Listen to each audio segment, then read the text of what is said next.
প্রিয় শিক্ষার্থীরা, তোমরা সবাই কেমন আছো? আশা করছি তোমরা সবাই ভালো আছো। তোমাদেরকে সমাসের তৃতীয় পর্বে স্বাগতম। আজকে আমরা তৎপুরুষ ও বহুব্রীহি সমাস নিয়ে আলোচনা করব। তাহলে চলো শুরু করা যাক। তৎপুরুষ সমাস। তৎপুরুষ সমাস হলো যে সমাসে সমসমান পদের বিভক্তি ও অনুসর্গ লোপ পায় তাকে তৎপুরুষ সমাস বলে। তৎপুরুষ সমাস চেনার উপায় হলো পরপদের অর্থ প্রাধান্য পাবে। কর্মধারয় সমাসের মতো তৎপুরুষ সমাসেও পরপদের অর্থ প্রাধান্য পায় এবং বিভক্তি লোপ পায়। তৎপুরুষ সমাস চেনার খুবই গুরুত্বপূর্ণ একটি বিষয় হলো এখানে বিভক্তি লোপ পাবে।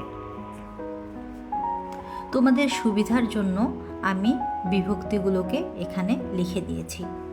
দেখো, দ্বিতীয় বিভক্তি হলো কে রে, তৃতীয় বিভক্তি হলো দ্বারা দিয়া কর্তৃক, চতুর্থী বিভক্তি হলো কে রে, পঞ্চমী বিভক্তি হতে থেকে চেয়ে, ষষ্ঠী রয়ের এবং সপ্তমী এ অতে। শিক্ষার্থীরা, এই বিভক্তিগুলোকে তোমরা ভালোভাবে মুখস্থ করে নেবে। তোমাদের মধ্যে অনেকে দ্বিতীয়া এবং চতুর্থী বিভক্তির মধ্যে একটু ঝামেলা করে ফেলো, কারণ দ্বিতীয়া এবং চতুর্থী দোনোটিতেই কে রে এই বিভক্তিটি রয়েছে। আমি সহজ দুটি উদাহরণের মাধ্যমে বিষয়টি একটু বোঝানোর চেষ্টা করি। যেমন দেখো, গুরুকে ভক্তি, দুঃখকে প্রাপ্ত, দুটোতেই কে বিভক্তি রয়েছে। এখন এই দুটোর মধ্যে যেটিতে জন্য বা নিমিত্ত বুঝাবে সেটি হবে চতুর্থী বিভক্তি, এবং যেটিতে জন্য বা নিমিত্ত বুঝাবে না সেটি হবে দ্বিতীয় বিভক্তি। যেমন গুরুকে ভক্তি মানে কি, গুরুর জন্য যে ভক্তি, গুরুর নিমিত্তে যে ভক্তি, এখানে জন্য বা নিমিত্ত বোঝাচ্ছে, তাই এটি হবে চতুর্থী বিভক্তি। আর দুঃখকে প্রাপ্ত, এখানে জন্য বা নিমিত্ত বোঝাচ্ছে না, তাই এটি হবে দ্বিতীয় বিভক্তি। এখানে আমরা তৎপুরুষ সমাসের কিছু উদাহরণ দেখে নিই।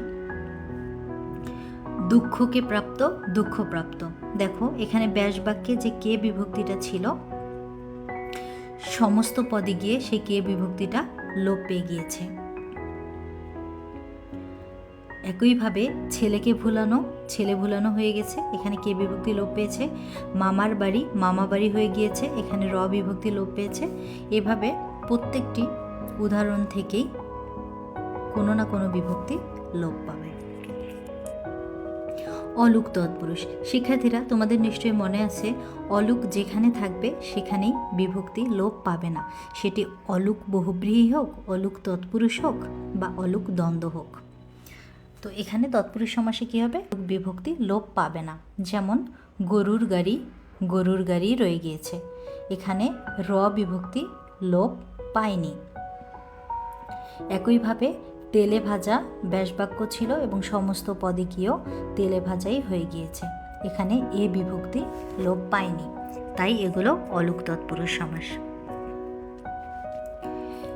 এবার আমরা বহুব্রীহি সমাস নিয়ে আলোচনা করব। বহুব্রীহি সমাস কি? বহুব্রীহি সমাস হচ্ছে যে সমাসে পূর্বপদ বা পরপদ কোনোটির অর্থ না বুঝিয়ে নতুন কিছু বোঝাবে, সেটি হবে বহুব্রীহি সমাস। অর্থাৎ বহুব্রীহি সমাসে একটা সম্পূর্ণ নতুন অর্থ পাওয়া যাবে। যেমন আমরা যদি বলি বেতার, বেতার অর্থ হচ্ছে নাই তার যার, সেটি হলো বেতার। কিন্তু যার তার নেই তাকে আসলে বেতার বলে না, বেতার বলতে আমরা রেডিওকে বুঝি। বহুব্রীহি সমাসকে কতগুলো ভাগে ভাগ করা হয়েছে, এখন আমরা সেগুলো নিয়ে আলোচনা করব। প্রথমেই রয়েছে সংখ্যাবাচক বহুব্রীহি। সংখ্যাবাচক বহুব্রীহি কি? সংখ্যাবাচক বহুব্রীহিতে অবশ্যই নতুন অর্থ পাওয়া যাবে এবং এর পূর্বপদে সংখ্যা থাকবে। যেমন চতুর্ভুজ, চার ভুজ যে ক্ষেত্রের, সে তার, সে বা তিন তার যে যন্ত্রের। এই দুটি উদাহরণের শুরুতেই 4 এবং 3 এই দুটি সংখ্যাবাচক সংখ্যা রয়েছে, তাই এগুলো সংখ্যাবাচক বহুব্রীহি। বেতিহার বহুব্রীহি। বেতিহার বহুব্রীহিতে দেখা যাবে একই পদের পুনরাবৃত্তি হবে এবং পারস্পরিক ক্রিয়া বোঝাবে। যেমন হাতাহাতি, কানাকানি, রক্তারক্তি, কোলাকুলি, এখানে প্রত্যেকটা পদেরই পুনরাবৃত্তি ঘটছে এবং অবশ্যই পারস্পরিক ক্রিয়া হয়েছে, যেমন হাতাহাতি, হাতে হাতে যে যুদ্ধ, দুইজন ছাড়া তো এটা সম্ভব না, পারস্পরিক একটা ক্রিয়া ঘটেছে। কানাকানি, কানে কানে কথা বলার জন্য তো দুইজন কাকে লাগবে। তাই এখানে আমরা বলতে পারি যদি একই পদের পুনরাবৃত্তি হয় এবং পারস্পরিক ক্রিয়া বোঝায় তাহলে সেটি হবে বেতিহার বহুব্রীহি। এরপর আমরা আসবো অলুক বহুব্রীহি। অলুক বহুব্রীহি অর্থ কি? অলুক অর্থই হচ্ছে এখানে বিভক্তি লোপ পাবে না, আর যেহেতু বহুব্রীহি তাই নতুন অর্থ পাওয়া যাবে। যেমন গায়ে পড়া, গায়ে এসে পড়ে যে গায়ে পড়া। কানে খাটো, কানে খাটো যে কানে খাটো। এখন গায়ে পড়া, এখানে এ বিভক্তি, গায়ে সেখানেও এ বিভক্তি ছিল এবং সমস্ত পদে গিয়েও এ বিভক্তিটা রয়ে গেছে, লোপ পায়নি। আর নতুন অর্থ কীভাবে প্রকাশ পেল? গায়ে পড়া। গায়ে পড়া মানে কি? যে গায়ের উপরে এসে পড়লো তাকে গায়ে পড়া বলে না, যে অযাচিতভাবে কথার মধ্যে এসে ঢুকে পড়ে তাকে আমরা গায়ে পড়া বলি। একইভাবে কানে খাটো, কানে খাটো মানে কি? যার কান খাটো তাকে কানে খাটো বলি না, যে কথা পেটের ভিতর রাখতে পারে না, সবার কাছে বলে বেড়ায়, তাকে আমরা বলি কানে খাটো। এরপর আমরা দেখব সমানাধিকার বহুব্রীহি। সমানাধিকার বহুব্রীহিতে কি হবে? পূর্বপদ বিশেষণ হবে এবং পরপদ বিশেষ্য হবে। যেমন লাল পার যে শাড়ির লাল পেরে, এখানে লাল হলো বিশেষণ এবং শাড়ি হলো বিশেষ্য, তাই আমরা বলতে পারি এটি সমানাধিকার বহুব্রীহি। একইভাবে এক গো যার এক গুয়ে, এটি হলো সমানাধিকার বহুব্রীহি। বেধিকরণ বহুব্রীহি কি? বেধিকরণ বহুব্রীহি হচ্ছে পূর্বপদ ও পরপদ উভয়ই বিশেষ্য হবে।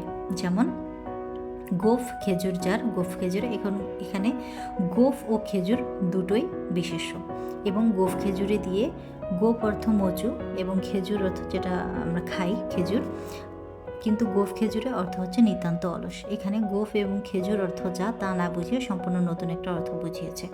যেহেতু নতুন অর্থ তাই বহুব্রীহি এবং পূর্বপদ ও পরপদ উভয় বিশেষ্য হওয়ার কারণে এটিকে আমরা বলতে পারি বেধিকরণ বহুব্রীহি।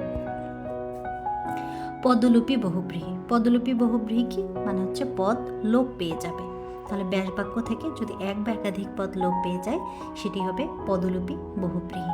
যেমন চিরুনির মতো দাঁত যার চিরন্দাদি, এখানে এক বা একাধিক পদ লোপ পেয়ে গেছে। শিক্ষার্থীরা, আজকে এটাই ছিল আমাদের সমাসের শেষ পর্ব। আশা করছি তোমরা উপকৃত হয়েছ। পরবর্তী পাঠ দেখার জন্য আমন্ত্রণ রইল। সেই পর্যন্ত ভালো থেকো, সুস্থ থেকো। আল্লাহ হাফেজ।